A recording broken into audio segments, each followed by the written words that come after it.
welcome to today's session on diversity, equity, inclusion, and belonging. We're going to be talking about leveraging the power of your organizational culture. This session is brought to you in partnership with the Jefferson Trust. I'm Eric Hunter. I'm with the Alumni Association. And again, thank you for taking the time to join us today, and a special thank you to our participating alumni. This afternoon, we're going to be starting off with our panel discussion. We'll then move to Q&A after that. If you've got questions during the discussion, please drop them in the chat, and we will look to get to those as we can during that time. After Q&A, that's going to close out the formal portion of our session, and then we're going to move into optional networking. If you're able to join us, it's a great opportunity to connect with fellow alumni that are also joining us today. It's going to be 3 networking sessions that are 10 minutes each. And as I previously mentioned, that will be after the Q&A to close out the hour. So before I turn it over to our moderator, I just want to remind everyone to keep your mics muted and your videos off for the discussion and Q&A, and we'll then cut those on before the optional networking sessions at the end. So I'm going to now turn it over to our moderator, Rabia Shafi. She is a 05 grad of the college, and she is founder and CEO of Rabia Shafi Consulting. Rabia? Wonderful. Thank you so much. And hello, good morning, good afternoon, good evening to all of you who are joining from around the world. Thanks for being here, and Eric for making this all happen. And so excited. My name is Rabia Shafi, and as Eric mentioned, the founder and CEO of a consultancy.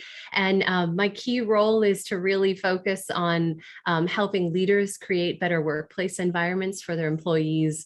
And I do that through leadership development, organizational culture work, and a lot of executive coaching.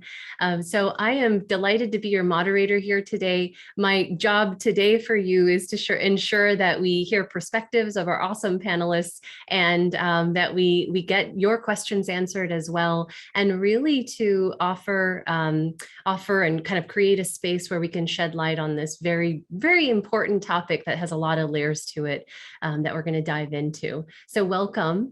And I would love for our panelists to do just a brief intro, and then we can dive into the conversation. So Giovanna, can we start with you? Absolutely, Rabia. Good afternoon, everyone. Thank you for joining us. My name is Giovanna Braxton. I am a graduate of the College of Arts and Sciences, class of 99. Currently, I work for a company called Citrix Systems based out of Fort Lauderdale, Florida, where I serve as their lead diversity, inclusion, equity, and belonging consultant. So happy to engage in this conversation with everyone today. Wonderful. Thank you. And how about you, Sharon? Hi, and welcome. I'm Sharon Owlett. I'm a graduate of the law school. I'm currently chair of the Jefferson Trust, and I'm at William & Mary as an adjunct professor of law, but more importantly for our discussion today, I'm a member of the executive partner program at the business school at William & Mary, Mason School of Business, and I am the DEIB lead for that organization. Wonderful. Thank you. And how about you, James? Well, how about this? As James, and as soon as he gets back on, we'll make sure that you know who he is, because he is very cool and does need an intro. So why don't we go ahead and dive into our first question here, and then we'll circle back and make sure James is introduced. So really, one of the key things, I mean, we're talking about diversity, equity, inclusion, and belonging, a lot of different terms that are kind of clustered into one group in how we kind of conceptualize things. I would love to hear from our panelists, how would you define DEI and B, and in terms of the work, the field, and the work that like organizations are actually getting involved in and kind of pushing forward? And that's feel free to jump in, any of you. I'm going to try to see if mine works. Oh, James, you're back. Yes. Awesome. Okay, awesome. My name is James Farmer. My pronouns are he, him. I graduated from the college in 2015 after having served in the Navy just prior to, and I currently head up our global diversity, equity, and inclusion function at Nike.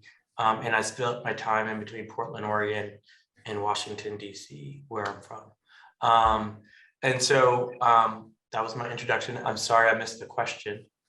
That is okay. And I'll just repeat the question. So we were talking about the terms diversity, equity, inclusion, and belonging, how there's a lot of words in there. You know, it can be multi-layered. I would love to throw it to the panel to see, how would you define those, like those terms, and kind of what does it mean in the context of the work that you're all working on? And that can be for any of you.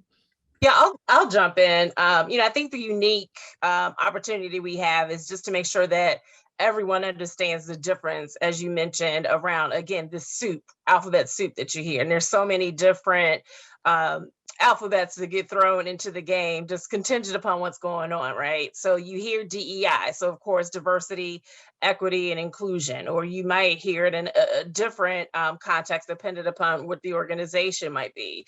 But to start off, the conversation lends into diversity, which when you think of the opportunity within an organization, really from a corporate perspective, that's when you begin to think about representation. But when you step out of corporate settings, when you look at universities, et cetera, it really is just the presence of difference. And everyone brings some difference, I think, to the table. So it's really important to understand that that's the root of the conversation. So then you bring in this whole E piece, right? So you begin to expand upon what the equity piece means.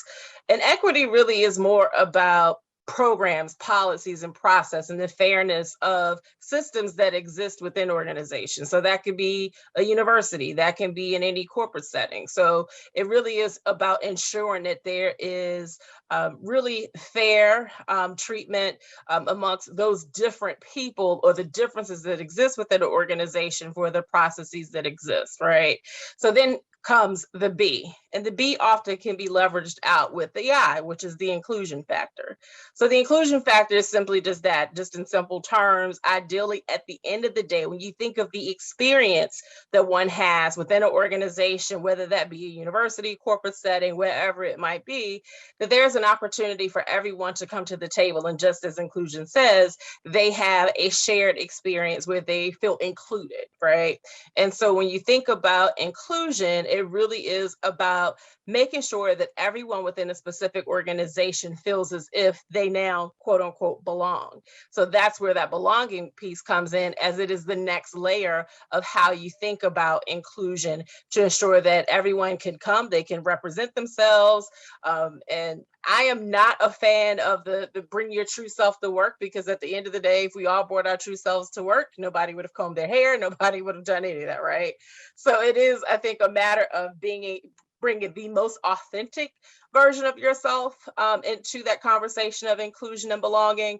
But that's kind of that alphabet soup that you talk about. Now, we haven't even begun to talk about like justice and all these other alphabets that kind of end up in some of our work. But I think for the basics, that covers when you begin to think of that DEI or the DEIB space. To me, the belonging is kind of the missing piece, honestly. We just went through a renaming at the business school at William & Mary and added the belonging on, because the way I kind of like to shortcut it to people is that inclusion gives you a seat at the table. Belonging says that seat is yours by right. You know, you're not a token. You're not just lip service. You belong there. That is your seat at the table because that's yours. It's yours by right. Wonderful. And that's, yeah, the belonging piece is adding a new, it's a new added layer to the field for sure. Oh, and one other thing I wanted to just share with you all, we're going to have a Q&A session toward the last portion of our session today. So about 15-20 minutes before 3 p.m. Eastern, we're going to shift gears to do that. So if you do have questions or kind of any points or comments, please feel free to use the chat. Eric and myself are going to be monitoring that. And then if we have a chance to kind of pull in your questions even before the formal Q&A, we'd be happy to do that. So by all means, do it. So, all right, awesome. James, you doing okay there? Still working on it? Okay, cool. And then maybe you can connect with Eric if you need some help, any technical assistance. Okay, so we have this idea of aligning on terms, which is kind of essential for DEI and B. One of the other questions I know Sharon and Giovanna and also James in your line of work that you tend to get is, how do I know if it's working? Like, what does success actually look like? How do I know if this is even like moving the needle here, or that we're moving the needle in our actions? So I would love to get your take on what's the definition of success in this world of DEI and B? What can you share with us on that point? Well, I think something important, even before you get to the definition of what success is that you really need to walk the halls. You know, employee satisfaction surveys are great. You know, student and faculty satisfaction surveys are great, but you don't even have an idea as to what's going on in your organization unless you're boots on the ground. So you need to be out there listening to people. You need to be out there talking to people, and you need to be out there observing. You have to watch what's going on as well as getting feedback from people.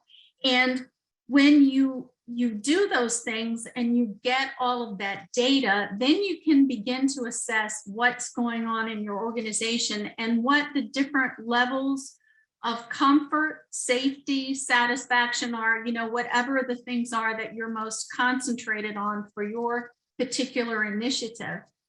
And once you get that idea, you can begin to see how well your things, the things that you put into place are actually playing out. Yeah, I think you add a really good point there, Sharon, about, you know, while I think engagement surveys are great, people don't always feel so comfortable, especially within diverse communities, of responding to engagement surveys. And so it really is important to have a different opportunity for perspective. So whether that could be listening sessions that organizations might host, of course, with the right parameters around how that information will be shared. But going beyond engagement surveys is really critical. But I think even going back to the very beginning, when you set what your DEI or DEIB strategy would be, is to really establish metrics that matter to your organization. I think one of the biggest fails that we all find ourselves in is that we depend on benchmarks that don't really reflect who we are as an organization or who you might be.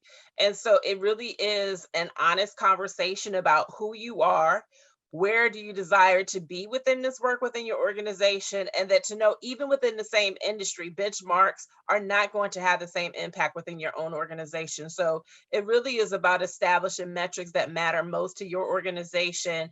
And there's so many different things that begin to align for this, especially within the corporate setting, when you look at ESG metrics and different things of that nature. So it's a matter of just establishing from the onset, what are you going to depend on? So engagement surveys, I think, are one way that inclusion is measured in a lot of organizations. And just because it can be tough looking outside of representation, which is more of something that is a little bit more solidified in terms of things that you can continue to monitor and measure, I think finding the opportunities, alluding to what Sharon said before, of finding ways to listen, connect, and then act based off of what you're hearing and seeing from those who are within the organization. But that listening part is critical, I think, for honest feedback to be able to deliver on what matters most to those within the culture. Mm-hmm. I love that. And sorry, I have had the worst technical challenges today. My mouse died. I didn't even know that was a possibility. It died, and so I couldn't unmute. And I was like, so anyway, sorry, y'all. All But good. I'm here now. You know, what I would add to the conversation is, one, thinking about like working backwards from where it is that you want to be, and having that be the driver of how it is that you think about measuring some of the success. And so one of the things that I think a lot about, or we have conversations a lot about in this moment, is representation. And everybody says like, oh, let's think about hiring. Let's drive hiring mechanisms. And that doesn't fully work backwards from where we want to be, largely because if you're only focusing on hiring as a function of how you're measuring success, then you're not thinking about how it is that you have to retain talent and having that be a critical component of representation as well. So that's one thing I often challenge people to think about in this space. The other kind of measure of success in my mind is employee engagement on our teams. For people who do this work, I think this is a new certainly it's a new space. In the last like 10 years, we've seen an explosion of DEI or DEIB practitioners. And one of the focal points of this work is like on the work that we're doing ourselves. And so as a Black gay man, for example, I oftentimes am sitting in rooms where I'm having to convince people of the privilege or of why it's important to have Black people in the room. And you don't realize the toll that takes on you as a professional. And I think that's one way in which I measure the effectiveness or the success of not only programming, but of all the work that we're doing is how satisfied are the people doing this work, which is an interesting, I think, new space as we start to think more about really belonging and mental health in that space. That'll be a new workspace that we'll deliver on. Mm-hmm. I think, organizations too have to understand that DEIB is not a nice to have. It's something critical for the organization. And if you're missing even one of those elements in your organization, you have a problem. So your approach to DEIB has to be undertaken with the recognition that you are solving something in your organization. So you have to know what it is that you're solving for. So you also have to know the problems. What are where are the shortfalls in your organization? And if you don't understand those, if you just kind of start out with the idea that, oh, it'd be great to have a workplace where we have a whole lot of different people and everybody can talk and then we can look like a good place to work, you're just going to miss the mark. You have to figure out what is it about your culture and the way that you approach your culture that creates issues for people that is either a barrier to entry or once people are there, it's a barrier to participation. And that's really important for organizations to recognize those things. Yeah, the final thing I'll add is that, and this matters for any type of institution, whether it's a university or a corporate setting, you want to think about the constituency which you serve. And so thinking about the experience that each of those constituencies have, it really is a matter of stepping into what those experience points are to ensure that you're examining each point. So I think a lot of the times in this work, that representation and the diversity factor is where people focus on.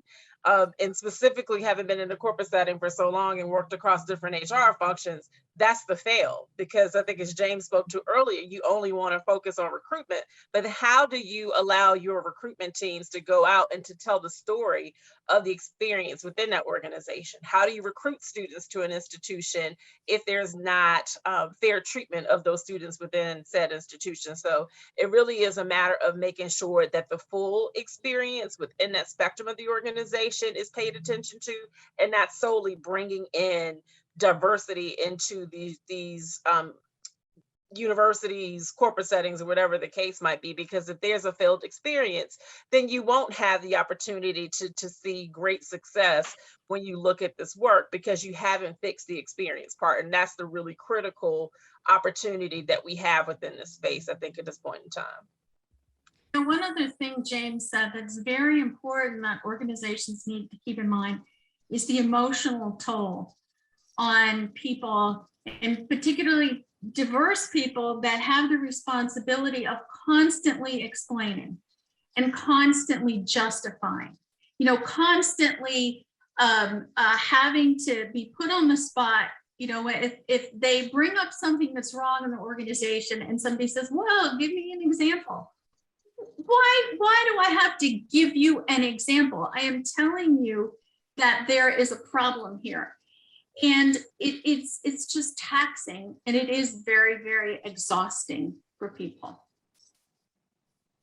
Yeah, and I think, I was in a session, a learning session where I was a participant, and there was a racially charged incident that happened, and we had to debrief it. It was rather disturbing with the instructors. And then I remember one of the participants said, we went around, hey, this is a great lesson learned. Hey, I'm going to be more mindful of my biases, et cetera. And then one of the participants said, I want us to just recognize, yes, we may have had some lessons learned, but at what cost, at whose expense?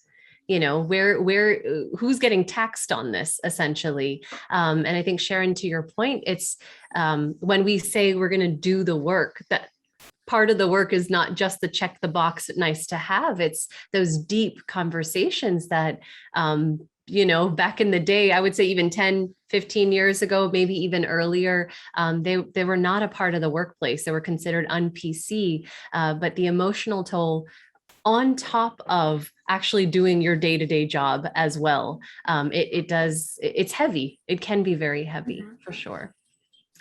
So on that note, Sharon, you mentioned that term check the box. It's not just or you said it's not just a nice to have.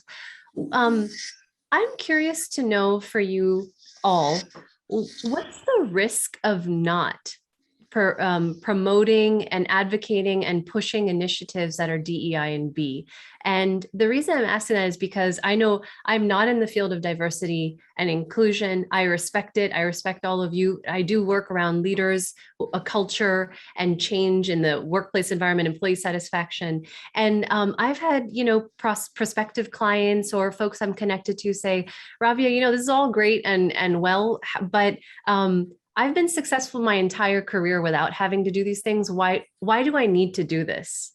And so I would love to know, in your perspective, how, when you come across that or when you hit that wall, how might you answer that? Or what would be the incentive for doing it? And on the flip side, what's the risk of not actually working on these key areas? I think when you think about growth potential in any market, you'll find that particularly in the US, but as the world gets more globally integrated, as the US gets more diverse in terms of cultures, in terms of people, you'll have to. You will have no choice but to present, or you'll lose out on a significant kind of customer base. I always give the example at Nike.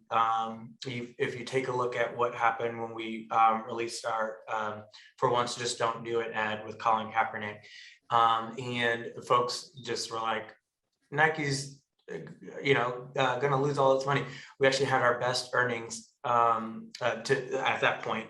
We've since beat it, but we had our best earnings quarter the quarter after that, because people saw what representation looked like. They saw themselves. They saw a company who was willing to go and go to bat for a minority of consumers, or a majority in their context, but a minority population.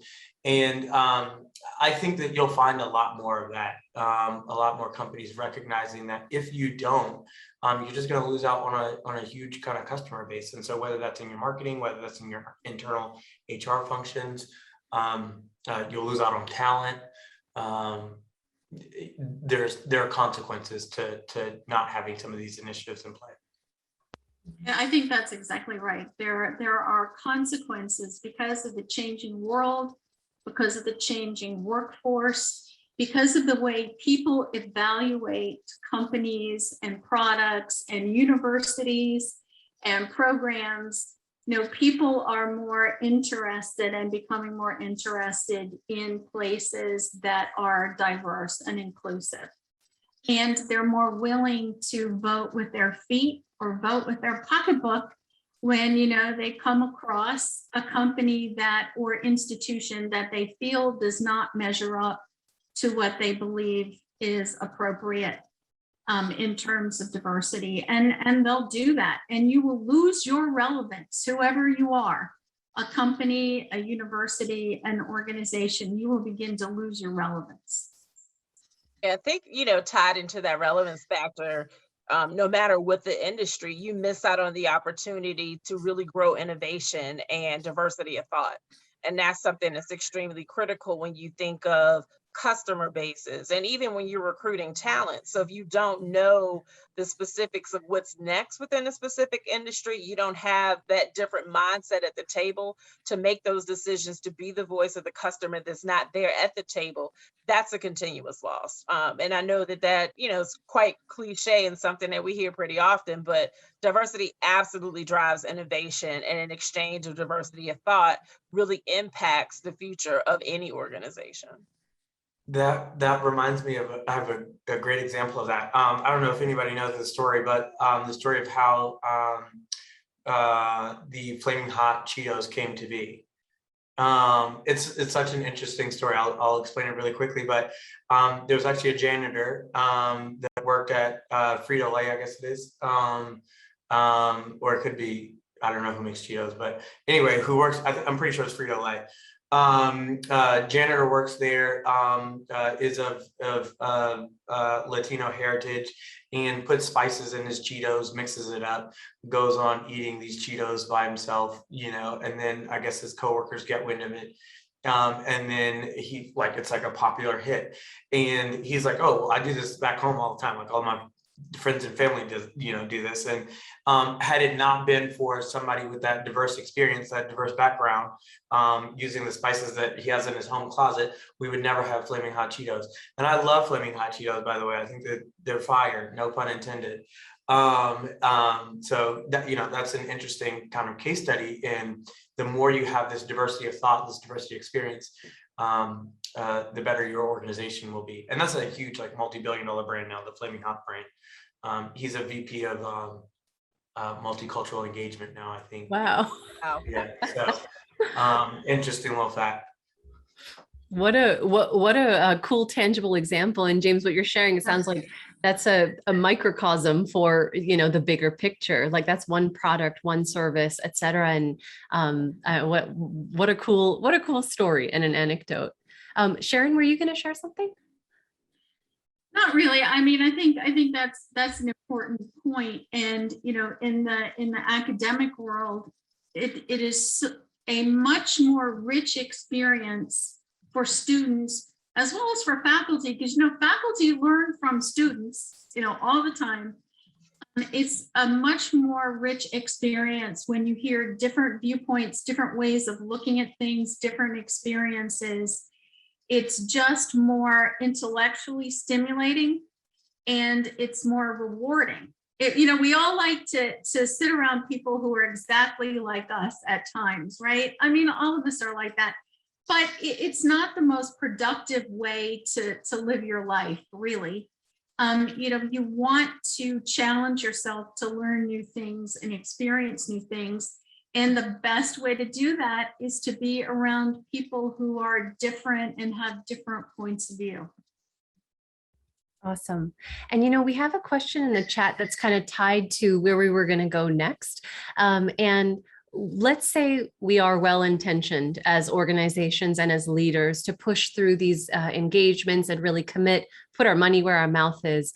The larger question I have for you all is, what are some mistakes to avoid? What should leaders be mindful of? You know, what might be some landmines to kind of consider? I'm going to just put that there because the question in the chat that came up said, with that example of the Flaming Hot Cheetos, how can we hold companies and organizations accountable when it comes to equitably compensating BIPOC for their work and contributions? So I wonder if that kind of plays into some of the mistakes or things to avoid or be mindful of, but feel free for the panel to, you know, take any one of those where you think you can maybe shed some light. Yeah, my Datio, and let me know if I'm pronouncing that wrong. That is a great question and a great call out. Is one that I'd certainly consider in my line of work to be of the most importance. I'll talk a little bit about like some of the work that we're doing at Nike, and then also what I think more broadly. We just instituted a pay initiative for people who lead the employee resource groups. And so as it used to be a volunteer function, folks would come and donate their time to help support our Black communities, our Latinx communities, our LGBTQIA plus communities, our folks with disabilities, and the list goes on. And they were putting in so much of their hard-earned like work and energy into this space and not being compensated. And so one of the things that I focused on as soon as I got here was how it is that we think about compensating them for the additional time and resources that they're putting in. And I think you'll find that more companies are starting to think about that. I think with labor laws, it becomes a little bit difficult to figure out how exactly you do it. And that's where a lot of folks are struggling to figure that out, but that's one. And then on the topic of pay equity, Also critically important, I think in our space, working with compensation teams to ensure that no one is left behind because of their skin color or because of their gender. I think we have a long way to go.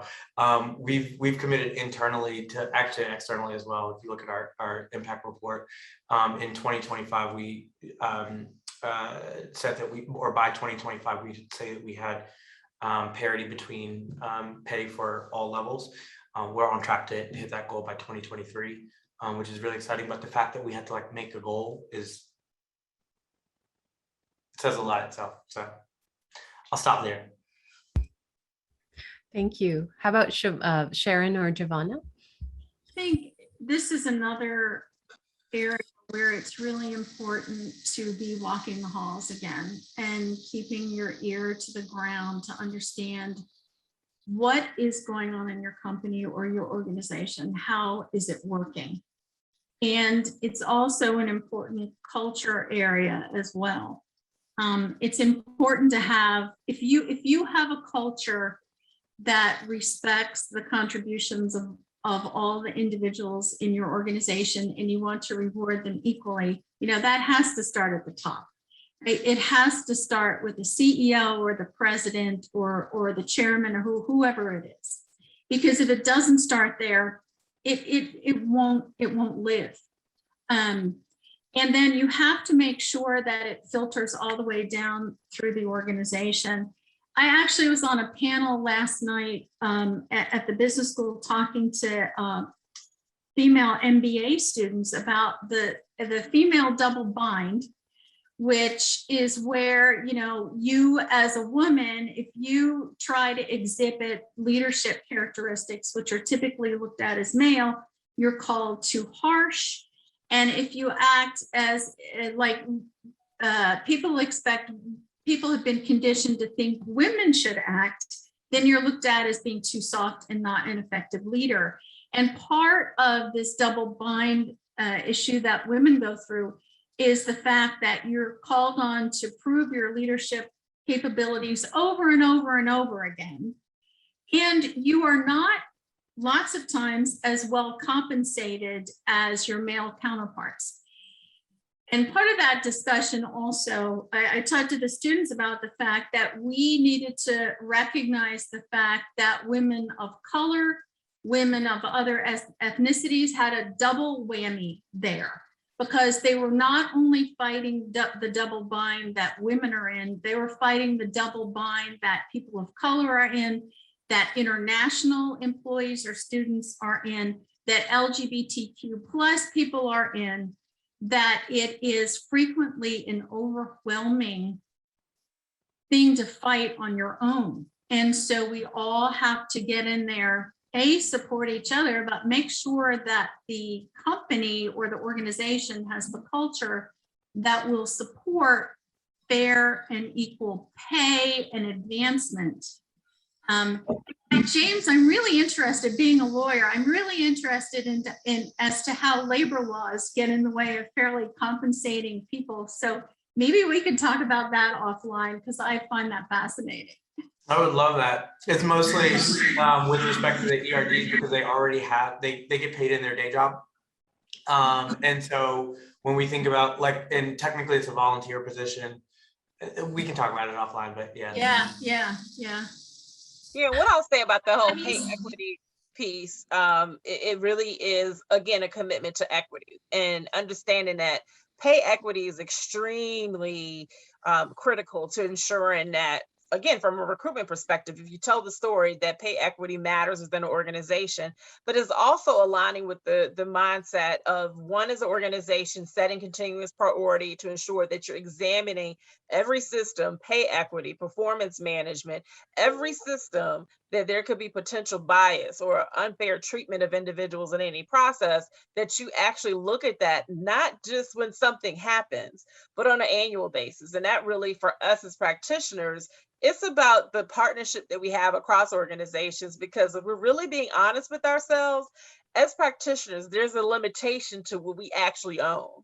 And so having the partnership across organizations within HR structures, other parts of organizations to ensure that we can drive change to ensure that there's equity in every process that exists. And again, whether that's pay equity, offboarding, onboarding, whatever it is, but it is a matter of understanding that that really is what equity is about. And that's about ensuring that as you make the priorities that may align and hopefully align with the business commitments, the DEIB shows up in those priorities. And at the end of the day, you're doing a continuous examination, assessment, and change patterns of what's happening within the systems of any organization.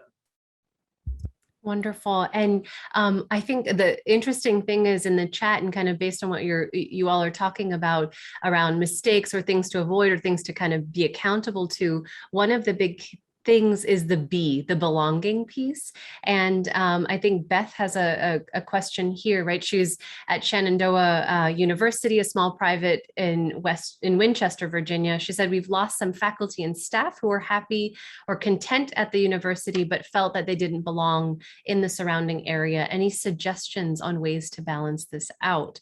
And before you answer that, the other one that's kind of related is the walk the halls is a great technique. But what do we do in terms of belonging, especially in these areas of diversity when we're remote teams? So curious if you have any, for any of you, if you have any thoughts on those. Yeah, I Beth, so I have this problem a lot at Nike. Actually Nike and when I was at Amazon, because so Amazon is headquartered in Seattle, not the most diverse place, but certainly more diverse than say Portland, Oregon.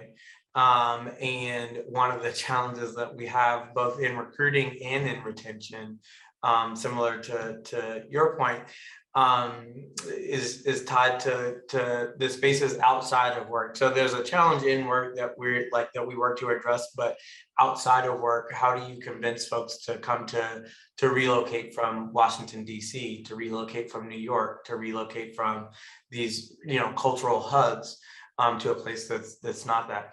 And there are a couple of things that we've tried to do. One of which was just match folks with diverse buddies, not mentors, but just somebody who understands the experience that they have when they come in. So for me, one of the biggest struggles was figuring out where I'm going to go get my haircut.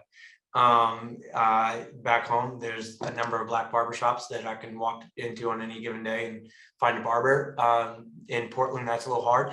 And you think about how that shows up if I'm a Black woman, for example, and I need to go and get my hair done, and I have no one who knows how to do that. That's hard. And so the more we can prep folks or give them resources to alleviate that experience, the better. So that'd be number one. Number two is providing resource guides and options that coincide with the ERGs. And so when you think about building community, that's particularly important. And one of the ways in which you can do that is through your employee resource groups and networking groups. And so I provide those particularly to our diverse new employees, so that way they have some sense of community if they want it. Yeah, I think the other thing too, when you think of especially universities, and I think this is something that UVA has progressively over time, I think, gotten better at, is finding ways to actually engage collectively within the community. And so I think when you think of the opportunity to become a part of a community, I think the reaction is different in said community. So for example, in Charlottesville, when you're finding ways to be a part of that community, providing programming and partnership and sending students out into the community. So I think the reaction of the community and those that come from, let's say, if she's talking about Shenandoah University, it might be a little bit different if there is a focused opportunity to increase partnership and engagement, because that really shifts the culture mindset. Where it's not just, the university here in Charlottesville or wherever it might be. And I'm lucky that I get to sit on a team. I have been in nonprofit for years, probably about 15 plus years, and then went back into for-profit. And so I was blessed to actually work on a team that actually combines both our diversity, inclusion, and belonging efforts with our community work.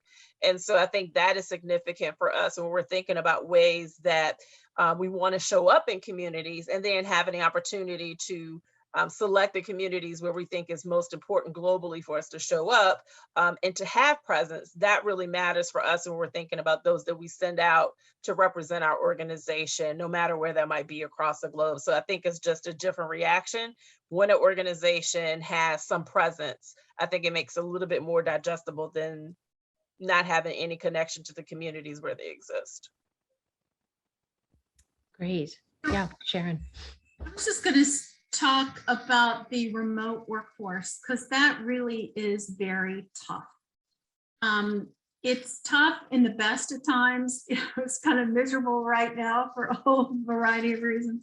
But it's hard. And of course, at a university, I don't see too many remote students at this point because everybody's in person. But when I was in corporate life and we had a remote workforce all over the country, we were always trying to figure out ways to connect better with that remote workforce and to find out what they were thinking, what they needed, what their point of view was about the company, how we could be better employer for them, what their sort of unique concerns were, sometimes based upon where they lived, or how they interfaced with their customers, or how they interfaced with the rest of the company. And we were always encouraging supervisors to take part of that lead, but also the HR department to take part of that lead. And companies, that's another area where I think companies can improve, because traditionally companies have treated HR departments as the place, people hire people and they run the benefits, and then they run the annual surveys, the annual employment reviews. And you don't need anybody real talented in the HR department.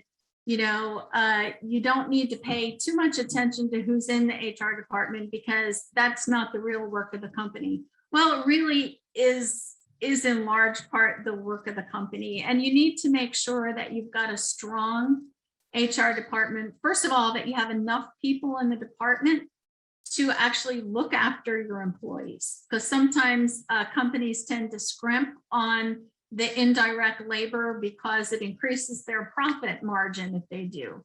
So you want to make sure you have enough people, and you want to make sure those people have adequate training. And this is another area you want to make sure that your employees, your HR employees, as well as your executives, have a buy-in to your DEIB initiative. Because honestly, your HR department, which includes your recruiters, can break it. They can break it to pieces if they are not fully invested in that initiative of the company. Yeah, and it's interesting. I know in the organizational culture change work and trying to create better workplaces so that you can have better customer experiences, the buy-in at the top, at the highest levels, is so essential with any sort of initiative, I think, because leaders set the tone for the culture and they set the gold standard, whether or not it's a good one. So thanks for sharing that. Giovanna, you mentioned the university, so I would love for us to kind of tap into your experience with University of Virginia in some shape or form. I know the panelists and myself, we're here because we are affiliated with UVA, either for undergrad or grad school, or other organizations we're connected with. I would love to hear from each of you. What were some formative experiences that maybe informed your approach to the work for DEI&B, or how did that kind of shift your lens on things in terms of your kind of connection to the university? And yeah, feel free, any of you, to start, and then we'll kind of go down the line. I guess I'll start. I guess even in my option to attend the University of Virginia, for me, was my first diversity factor in life that I can remember. I grew up in Richmond, Virginia. Literally in my high school graduation class, there probably was one person that was not Black or African American. And so for me, in deciding on the next step, everyone's like, oh, you don't want to go to HBCU. For me, that to me didn't seem logical, in preparing myself for post-graduation life, to ensure that I understood different cultures and learned how to engage with others, was quite significant in how I selected the university. And so attending the university, the funny thing is my friends say, well, you always show up in spaces that people don't expect for you to show up. And that is, again, often being the only Black female in a room. And that kind of started at UVA, but I think it was also the impact factor of making sure that I shared the narrative that the African-American experience at the university remained and still remains relevant today. And that's just by way of a lot of the activity and engagement that I have, even as an alum to this day, with service that I provide to the university in a variety of different capacities. But I think even in selecting my major, I double majored in African-American studies and sociology, and paired that with some comm school stuff.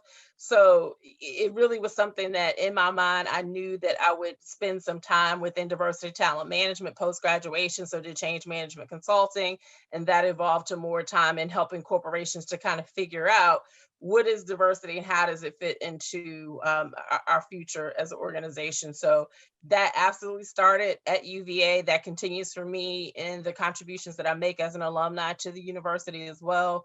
And so I can say that UVA absolutely played a role in how I walk this path as a professional today. Wonderful. Thank you. James, how about you? Yeah, similarly, I came into UVA. I went to predominantly Black schools for the majority of my career, and then I come into UVA, and it was like my first time being in a space in which I wasn't like, or in which I was like in a true minority, I suppose. And so that was like new. And I get there, and I remember feeling oftentimes like I was like left out. Whether it be due to socioeconomic status, I was like this, like I said, poor gay Black kid, so I didn't have much. Or if it was because just the social circles were like a little bit different. I always remember having this feeling, particularly in the first 2 years, that like something just wasn't right. And I think in that, I was like, well, I'm just going to find my space. I'm going to find what I like, enjoy, what I love, and make the community myself, or make it as best as I can. I did that and had a great time. I had an amazing time. And when I thought about work, I didn't know that there were like diversity, equity, and inclusion roles. I had done HR before. I was also a bit older, so there was that. But I'd done HR work before, and I was like, all right, I guess I'm going to go back into HR. And I did that, and I had the opportunity when I was at Staples to like build out a diversity, equity, and inclusion team, and it was the first of its kind. And I just thought like, this is going to be so cool. Didn't know what to expect of it, didn't know what to think. But I knew that like there was a space in which I could operate similar to UVA to make other people feel comfortable in their workspace. Barely knew what I was doing, still don't know what I'm doing. I'm not even gonna lie to y'all, I'm figuring things out every day. And had a good time, did it, got recruited from Amazon soon after. But yeah, I think UVA was foundational in that. Had it not been for the experience of not feeling like I had a place, probably wouldn't, and that wasn't the end experience, but certainly was the beginning. Had it not been for that experience at first, I would have never thought about what it meant to create a space for both myself and others who feel the same, and probably in that would not be in this space today. So I appreciate all of the holistic experience. Great. Thank you. Sharon. I graduated from UVA in '75, so quite a number of years before my fellow panelists. UVA was a different place then. I was accused over and over again of taking a spot in the school from a worthy man. I was told the only reason I was there was to find a rich husband, that I was really never going to use my degree or, do anything. So other women were similarly minimized. And I saw that the Black students in my class were ostracized to some extent and also isolated. And, heaven knows my LGBTQ friends they were so in the closet because they would not have gotten a job, you know, if they were open about who they were. They just flat out would not have been hired.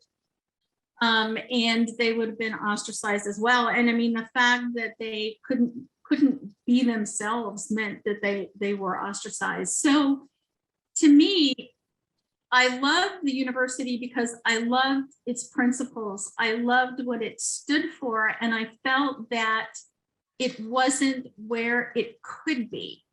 A lot like Jefferson himself, you know, Jefferson had some beautiful, beautiful principles, but he didn't live up to them. And I felt that the school, as well as the rest of society, was in exactly the same place, especially, you know, American society. We have wonderful principles, many of whom are Jefferson's, and we just need to live up to them. And I think part of my experience at UVA was I did not want a place that I felt could be so much to so many people to not be able to offer that to those people. And I sort of took that feeling with me in the work that I did. I started out in politics. I worked for John Lewis in his first congressional campaign, which very few people know was unsuccessful. And I was on that campaign staff. But when I went into corporate life, I sort of carried that with me. I just looked at all these amazing minds and amazing people and cultures and everything else that I was fortunate enough to come into contact with, and just wanted the places where I worked and the places where I had an influence to be able to be open and welcoming to those people. And I'm pleased to see how the university is today. I mean, we can all be better, all of us and all institutions, but to me, it's just a breath of fresh air. And I think it's great. Awesome. Well, so I want to be mindful of time. We have a few moments left before we close this part out. And then I know there's a networking opportunity after this. So I would like to ask one last question of the panel, and maybe we can go around, kind of do a rapid fire response, like a quick answer to this question. And then I'm looking through the questions in the chat, which I absolutely love that are coming in, and some shout outs. And so most of them seem to be connected to, hey, where can I find X resources? So Eric, if I can just throw out there that I believe you're going to follow up with folks, maybe with the recording afterward. And you also have the contact information, and you can look up on LinkedIn, our panelists as well, where I'm guessing that they're going to be open to, you know, responding to any kind of specific resource related questions. Does that sound okay, panelists? If folks reach out to you? Amazing. So here's the last question for each of you. When it comes to practical steps, we're talking from an organization level, which also requires leadership buy-in and input and backing, et cetera, for a lot of these initiatives. But I would love to ask you all at an individual level, because all of us in somewhere connected to a community or an organization, or we have folks that we care deeply about that are connected to those. What's something that you feel each of us as individuals can do to push forward these really, really important and necessary objectives? Go ahead, James. I was going to say showing up authentically, right? As best you can. When I was in the Navy, it was during Don't Ask, Don't Tell. And so technically I couldn't be out, but I was certainly not hiding who I was. And I think what I remember most about it was that so many of my friends who came out later, friends from the Navy, who came out later would say, James, you like inspired me. You wear whatever you wanted. You didn't care what people thought of you. Certainly I didn't expressly say that I was gay because that would have gotten me kicked out, but I didn't make any large attempt to hide it. And so in that inspired folks to go and live their own truth and I think be more happy in their own journey. I think the more we can do that in any respect, right? To like come to work as a woman who is just amazing at her job and not care what others think, to show up as the Black person with the afro and not care what the others think. The more that we can do that, the better off we'd be. So that's my quick thought. Thank you. Sharon. I was going to say, not to co-opt DHS, but if you see something, say something. Stick up for people. Don't take away their own agency, but stick up for people and call out situations that appear wrong, where you think people are being mistreated or they are not being given the credit that they're due. Don't be silent. That's not helpful to anybody. Great. And Giovanna?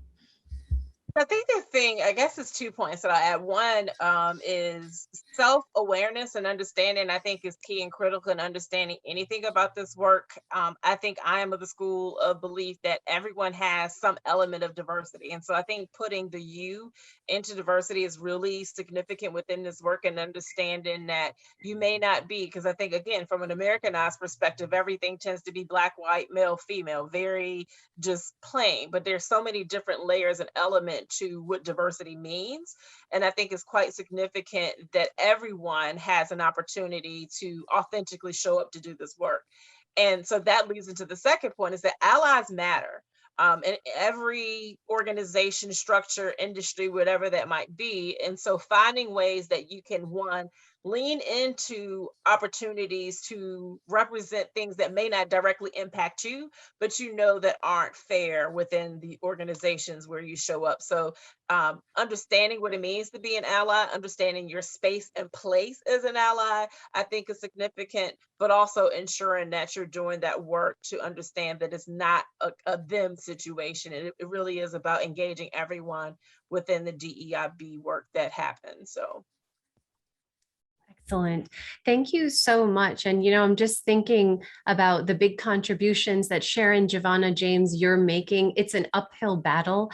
And just like thinking about the future generations of UVA students and, our nieces, nephews, sons, daughters, like imagine 20 plus or however many years from now, where my hope at least is that they're going to hopefully never have to have these conversations, or at least if they are, it's going to be at an elevated level and we're going to be in a much more advanced place in terms of diversity, equity, inclusion, and belonging. So thank you very much for your time today. It's been an honor to serve you all as a moderator.